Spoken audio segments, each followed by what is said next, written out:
ఎందుకు క్యాన్సిల్ చేయబడ్డది అని అడుగుతా ఉన్నా. దయచేసి మాట్లాడుతుంది మంచిది కాదు.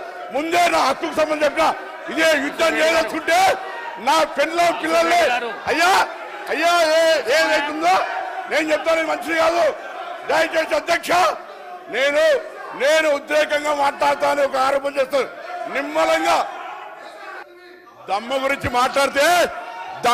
మాట్లాడితే పిల్లల్ని చచ్చిపోతారని ఓట్లు అడిగేటోడు కాదు. దమ్ముంది. మళ్ళీ చెప్తాను, పొన్నం ప్రభాకర్ ఎల్లవ తలిపిట్టే దమ్ముంది.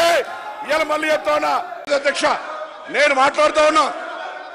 ఇది మానుకోటలో తెలంగాణ ఉద్యమకారులు రాళ్ళు పట్టి కొడితే ఇవాళ వీళ్ళు మీ ఉద్యమకారుని కేటీఆర్ చెప్తాడు, హరీష్ రావు చెప్తాడు, జగదీశ్వర్ చెప్తారు. అటువంటి మానుకోటలో రాళ్ళు కొట్టిన వాళ్ళు నీ పార్టీలో చేర్చుకొని ఇవాళ నీ తెలంగాణ ఉద్యమకారులు అంటే ఎట్లా అధ్యక్ష? పొన్నం ప్రభాకర్ బరాబర్ తెలంగాణ బిడ్డ, తెలంగాణ కోసం కొట్లాడిండు. ఎవడు పడితే ఏది పడితే అది మాట్లాడితే వినేటోడు కాదు బిడ్డ. జాగ్రత్త అని చెప్తాను. మళ్ళీ అధ్యక్ష, మీ ద్వారా దయచేసి ఏదైనా మాట్లాడాల్సుకుంటే సభా మర్యాద, సభా సాంప్రదాయాన్ని పాటించే మాట్లాడమని చెప్పి కోరుతాను అధ్యక్ష. ఇలా ఎందుకు ఒక నిమిషం, ఎందుకు ఏం హక్కున్నది?